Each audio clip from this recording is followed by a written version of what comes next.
Ça tourne. Je me refais belle quand même parce que... Mais tu es toujours belle. Oh, bah dis donc, s'il est mignon celui-ci. Non, elle était pas comme ça tout à l'heure, si. Si, c'est bon, on va se mettre comme ça. Allez. Et salut. Est-ce qu'on serait pas content de les retrouver, hein? Bah oui, ça fait quand même 2 mois qu'on n'a pas fait de vidéo. Ouais, ça faisait un petit bail, ouais. Pas bien. Ouais, pas bien, pas bien. Bah, on a été piqué par la mouche. De la fainéantise. Ouais, on avoue. Bon, on a pris un peu de temps pour nous, puis voilà. Puis on a fait pas mal de choses sur Troupi aussi. Énormément de choses. Ouais. Donc cette vidéo va traiter d'un sujet en particulier. Donc il y a 2 personnes qui nous ont téléphoné pour savoir comment on avait vendu Sacha en étant serein et pour pas faire de boulettes. Et donc quand on vend des véhicules à ce prix-là, on a toujours peur de se faire avoir, arnaquer, on va dire. Au revoir. Au revoir. On a toujours peur de se faire un petit peu avoir. Je te crotte. Ah, ça fait longtemps. Ouais. Ah ouais, il va falloir articuler. Donc on parle de véhicules à 65 000 €, enfin, en tout cas pour notre cas. Mm. Donc on a toujours la petite peur de vendre le véhicule et de se faire avoir surtout. Donc on va vous montrer la méthode qu'on a choisie pour vendre Sacha. La méthode, on va surtout dire comment nous... Ouais, on va vous montrer. Ça s'est passé pour nous. On va vous expliquer comment nous on a fait pour vendre sereinement notre véhicule sans avoir de surprise. Exactement. Donc ça on vous en parle en fin de vidéo. Oui. On va aussi vous montrer, ça faisait partie des premières modifications, c'est le chauffage que nous avons installé en mai. Donc on va retourner chez Module Auto parce que là les températures vont commencer à baisser. D'ailleurs on l'a déjà utilisé au mois d'octobre. Ouais, la semaine dernière je crois bien. Ouais, 5-6 fois. Et donc on en est très content, on va vous montrer comment l'installer, sachant que nous on a eu une petite problématique, c'est que l'aménagement était déjà existant. En général tu mets le chauffage avant de faire l'aménagement, sauf que nous on a l'aménagement donc on a dû adapter l'installation. Petite précision pour ceux qui nous rejoignent par cette vidéo, nous sommes Xavier et Lydie. On a tout vendu pour vivre dans un véhicule à plein temps depuis presque 3 ans. Donc en février prochain, ça fera 3 ans. On a eu d'abord le T6 qu'on a vendu et pour lequel on va parler de comment pas se faire arnaquer. Et maintenant, nous sommes dans un 4x4 alias Troupi. Allez, on va démarrer tout de suite avec le chauffage. Donc on se rend chez Module Auto pour faire la modification.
Là, côté ce côté-là, je fais simplement le coup avec la grille.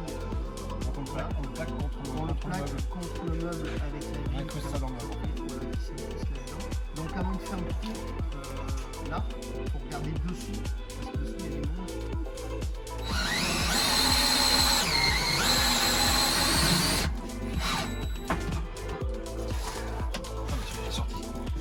Pareil, de faire un 5 aussi, pareil. C'est fait par 2. Ouais.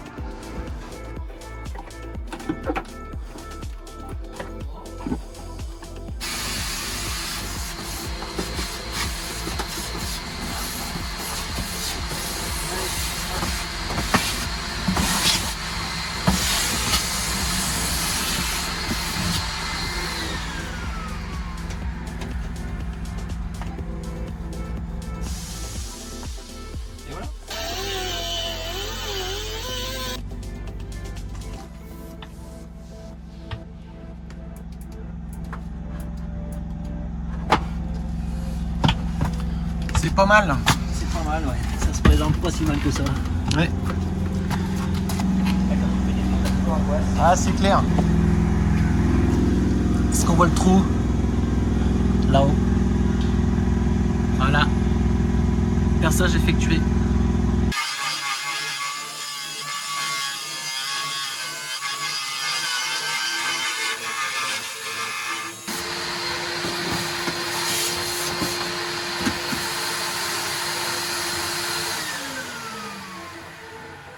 Bon ben voilà.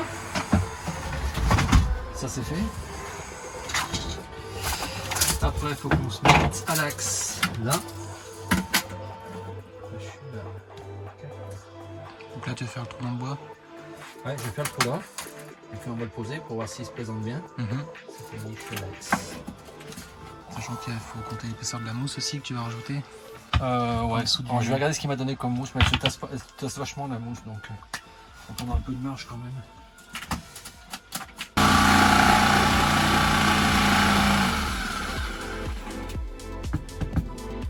Ça se passe pas si mal. Le bas après c'est chiant.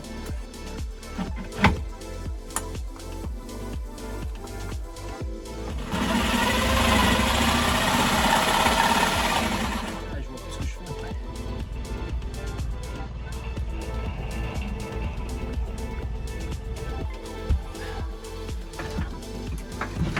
Tac. Impeccable. Par contre, il y a quelque chose qui me pousse dedans, hein, c'est quoi? Ça serait bien qu'ils soient mutés là. Et si on rentre, on est en retrait. Donc, on touche pas au bord, c'est quoi qui m'empêche de. Là-dessous, il y a quelque chose qui me tire. Tu vois, même là, je suis contre, regarde, on touche pas encore dessous là. Ouais. Je pense que c'est dessous, c'est l'échappement qui nous emmerde. Je vais aller voir. Vas-y, lâche-le pour voir. C'est la tôle de l'échappement. Ouais. Celle-là. Ouais, c'est ça. Elle, faudrait qu'on la plie, c'est l'angle. Parce que ça, c'est une protection là. C'est une protection, c'est un pare-chaleur en fait, ouais, pour pas que ça chauffe trop l'habitacle. Ouais. Là en fait, lui ça va nous le relever légèrement là si tu veux. Avec la mousse que tu vas mettre là. Voilà, et on va charger en mousse en fait on va rentrer la mousse sous le bois, entre la tôle et le chauffage en fait. On va coller les mousses épaisses là, et après on remet une mousse dessous là, et on est étanche en fait au niveau de la tôle et au niveau du bois. Et après la sangle, eh ben, on verra comment on fait. Je pense que la sangle on la prendra là, on mettra une petite vis à bois là, à plat, 2 équerres pour la plaquer. Enfin, moi je puisse aller en visser dans un premier temps là-bas dessous et faire carrément le tour. Ouais, ça tiendra mieux, je pense. Ouais, ça tiendra mieux, c'est sûr. Par contre, pour aller la visser là-bas dessous, Ouais, la vis en premier. Puis la visser en premier, faire relever les sangles, et puis après on les rabat dessus. Ah, tu vois, la sortie, on est jolie. Ouais, c'est top. Et sur les découpes métal que tu as fait sur la caisse, là, tu mets un petit produit ou pas pour le. Oui, on va mettre de l'anti-rouille, ouais, bien sûr. Ouais, on va le traiter. J'attendais d'avoir fini. Tu vois, j'étais obligé de le remeler un peu là tout à l'heure parce que le collier est touché. Après, une fois que les découpes sont finies, on y traite. Yes. Ça, on va faire sortir quelque part par là. Là, tu vois, on peut même laisser une mousse là pour la sonoriser. Bon, ben, on est pas mal. Si j'arrive à coller des mousses au bord, là, il y a peut-être vent qu'on ne pourra pas le faire, mais on étanchera à ce niveau-là. Déjà, faut en mettre sur la partie bois, puis après, essayer d'en mettre en dessous aussi. Ben, je vais en mettre là déjà. Des épaisses là, comme ça déjà on sera étanche à ce niveau-là. Ça va prendre la forme du truc. Là. Tiens, je vais mettre un coup d'aspirateur, on va le faire tout de suite ça. Ah, bah ouais, bah après, il n'y a plus qu'à raccorder. Ouais. Ça te laisse la place pour mettre une mousse là. Ouais. Donc là, du coup, on met rien derrière, ça va aspirer direct là. Ça aspire, c'est en fait, ouais, c'est l'air. En fait, il prend l'air dedans, Ouais. il le chauffe et tu rebalances de ce côté. Donc là, il y a une grosse aération. Donc ouais, c'est pour ça, c'est bien que ce soit ouvert, comme ça au moins il respire. Yes. Bon, bah, raccordement. Raccordement, fixer l'échappement en dessous, fixer l'admission d'air. On va tirer le faisceau électrique là pour l'alimenter. Direct à la batterie. Ouais. Voilà.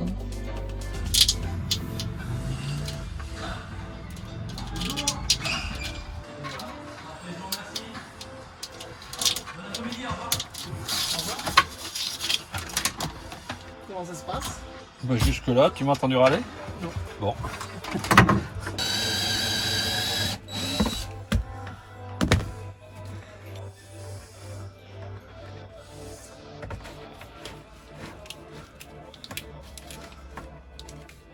Comment tu te trouves, Troupi, en dessous? Ah, il est sain, il n'y a pas de corrosion, il n'y a rien. Je vais pas me regarder, mais non, mais c'est ça, ça pourrit pas ça. Là, directement sur le châssis. Ah, il y avait un écrou prisonnier là qui faisait bien. Il y a un angle à respecter sur la pompe. Alors, il y a un angle à ne pas mettre. Ah, d'accord. Il y a plein de positions, mais il y en a une seule, je crois, je sais plus laquelle c'est, on le retrouvera. Là. Je crois qu'on peut la mettre à l'horizontale. Il y a une histoire aussi, il faut qu'elle aspire pas à plus d'un mètre. Oui. Du Elle réservoir. refoule, ouais, elle refoule loin, mais elle aspire pas à plus d'un mètre. Ok. Et voilà. Impec.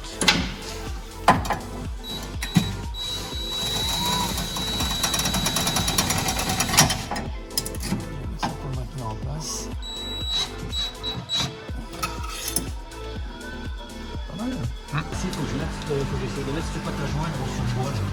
Sortie d'air. Ouais. Ça, par contre, ça va faire un boulot, ça. Et après ici, un truc.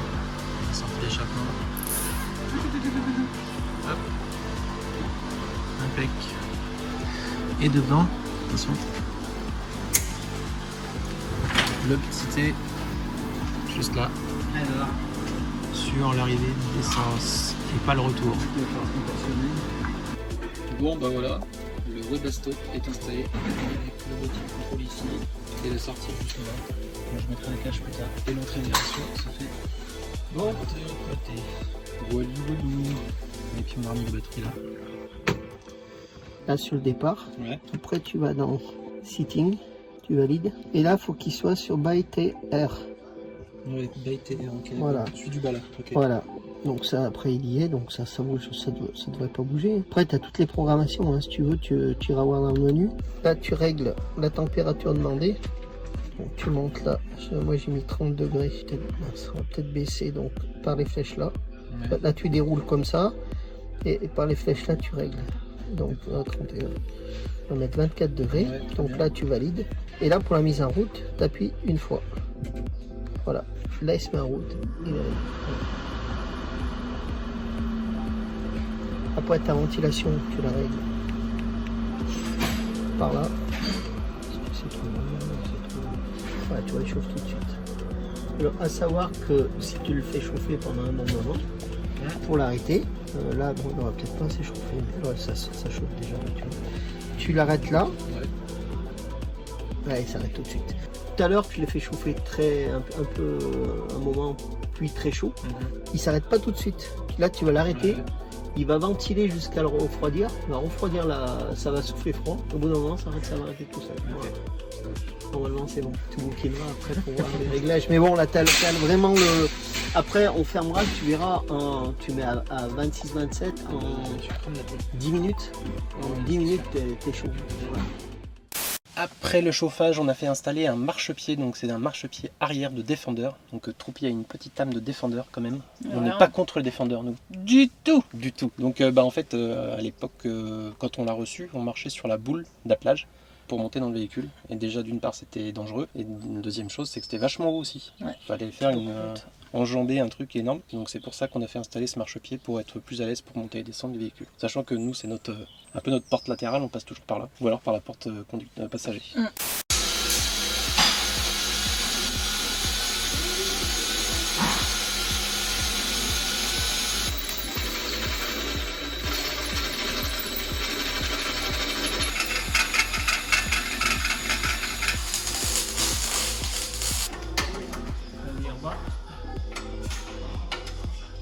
Allez, Impeccable.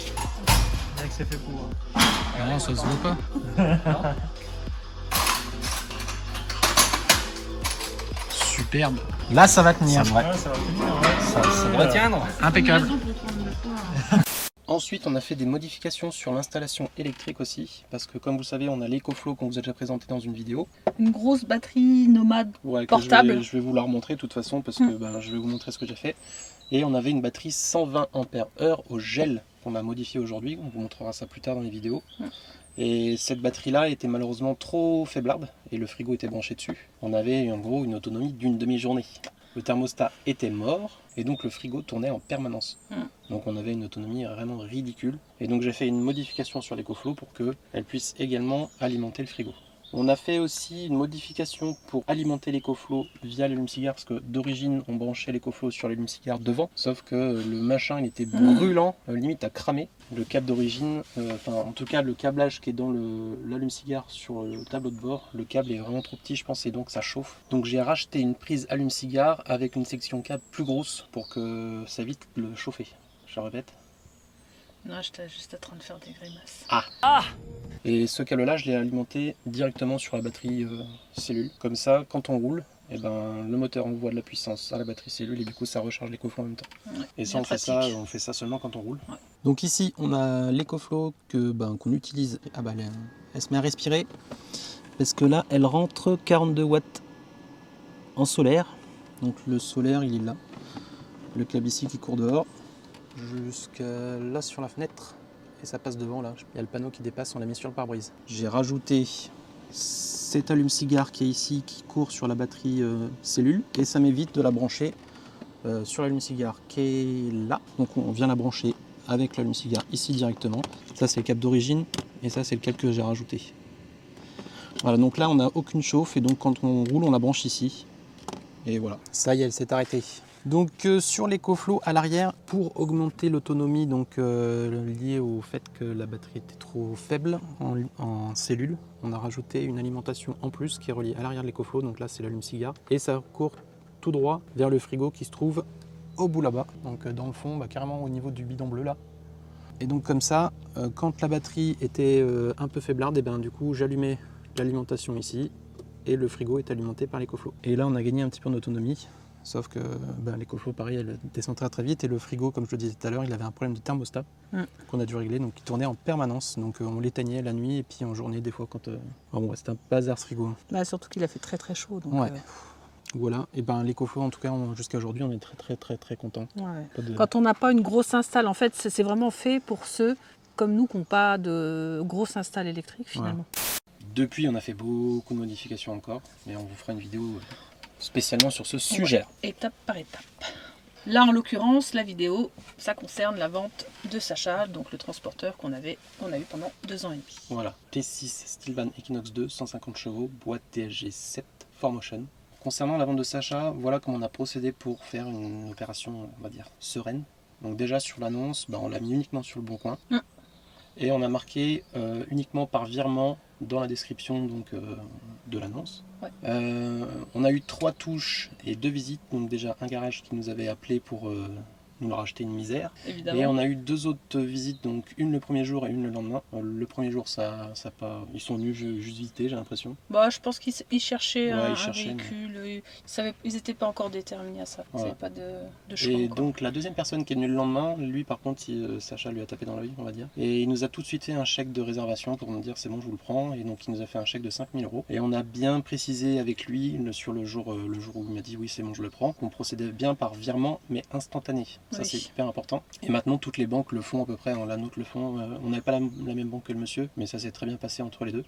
Et donc ce virement-là, instantanément, nous on trouve que c'est la meilleure solution pour vendre un véhicule aujourd'hui. Parce qu'au moins le virement se fait directement. On a la somme d'argent direct sur le compte et comme ça après on peut entamer les démarches. Le nouveau propriétaire a dû rassembler déjà ses fonds, donc on a attendu 3-4 jours je crois, il me semble, à partir du moment où on s'était mis d'accord. En fait c'est ça, il a fait, comme tu dis, il a fait la réservation, il a visite, réservation avec le chèque de 5 000 €. Pendant ce temps-là, lui, il a rassemblé ses fonds. Voilà, il a vu avec sa banque pour le virement instantané. Et le jour où il arrivait, c'est la première chose qu'on a fait. Avant d'entamer surtout les démarches administratives, il a fait le virement devant nous. On a bien vérifié le compte en banque quand même, que ça partait pas ailleurs.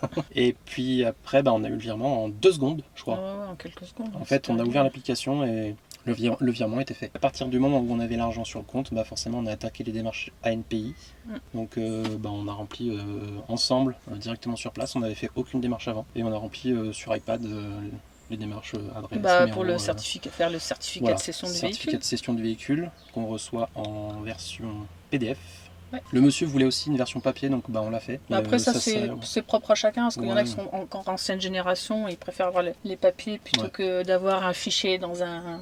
on aurait pu s'en passer, parce que le fichier PDF, après tu peux l'envoyer aux assurances et tout ça. Oui, bien sûr, mais après chacun fait comme... Voilà, il avait la version papier, il en était content, donc on l'a fait. Après on a fait le barré de la carte grise. Assurez-vous quand vous barrez la carte grise de spécifier la date exacte de la vente et surtout l'heure. Mais le jour de la vente, assurez-vous que le véhicule, quand il part, il soit assuré par le nouveau propriétaire surtout. Assurez-vous aussi de donner au nouveau propriétaire un certificat de non-gage, puisque ça lui permet à lui de se dire, voilà, si jamais on avait des problèmes d'argent, que le véhicule n'est pas gagé et qu'il ne se retrouve pas dans le caca. Une fois que vous avez fait toutes les démarches avec le propriétaire, après sur la NP, je pense que vous savez, mais vous recevez un code que vous donnez au nouveau propriétaire. Et lui, après, je crois qu'il a 1 mois pour faire les démarches. Et une fois que le nouveau propriétaire a fait les démarches, vous recevez un message SMS pour dire c'est bon, le monsieur a fait ses démarches. Il a fait les démarches pour avoir la nouvelle carte grise à son nom. Et ça c'est vachement bien parce que sur la Golf on n'avait pas eu. Non, mais ça doit être nouveau depuis, ça doit faire quelques mois, un an, parce que Donc voilà, nous c'est la méthode qu'on a choisie pour vendre Sacha, donc comme je le répète, hein, mais c'est 65 000 €, donc c'est énorme, donc ça peut faire peur à beaucoup de gens, et donc on trouve que c'est la méthode la plus Rassurante, on va dire. rassurante, Ouais. voilà, c'est ça. Moi, je t'ai flippé. Des opérations comme ça, on n'en fait pas tous les jours. Hein. Oh. Et c'est rassurant de voir tout de suite l'argent sur son compte aussi. Parce que le chèque de banque aussi, c'est pareil, il faut que tu ailles après démarche à le déposer en banque. Bon, c'est la méthode qu'on a choisie et on trouve que ça s'est très bien passé. C'était fait rapide. C'est ça qu'on aime. C'est tout pour aujourd'hui. Si vous avez des questions, n'hésitez pas à les poser en commentaire. Je pense qu'on devrait repartir sur les routes mi-novembre parce qu'on a encore une modification à faire sur le véhicule début novembre pour partir serein. Et après, je pense qu'on va partir On est quand même toujours sur les routes finalement. Oui, on est sauf toujours que sur là, les routes. on va plus trop très loin. Enfin, on tourne dans la Haute-Savoie, la Savoie, et on va plus très loin maintenant parce que voilà, on avait des choses à faire sur le Tropi. Ouais. Et on a attendu énormément de colis, comme le panneau solaire qu'on a attendu On 3 vous mois et demi. racontera plus. Ouais. Ouais, on vous racontera plus tard, mais On s'étale. il y a beaucoup de choses qu'on attend et on attend encore aujourd'hui des colis qui Oui. doivent arriver. Et moi, Et là, on a envie de bouger, mais du coup, on se dit ça sert à rien d'aller trop loin parce qu'après, au bout d'un moment, il va falloir et puis revenir. avec le prix du gasoil aujourd'hui, Ouais. c'est bon. Et n'hésitez pas surtout à vous abonner, puisqu'il y a des choses qui vont être sympas dans les Ouais. suites des vidéos. Comme pour le les stage 4x4 et ouais. l'Écosse. Et l'Écosse, on va en parler. Ouais, c'était sympa quand même. Oui. On s'abonne, on met un petit like, on fait un petit commentaire et puis on se retrouve très très vite. À plus. Des bisous. Des bisous.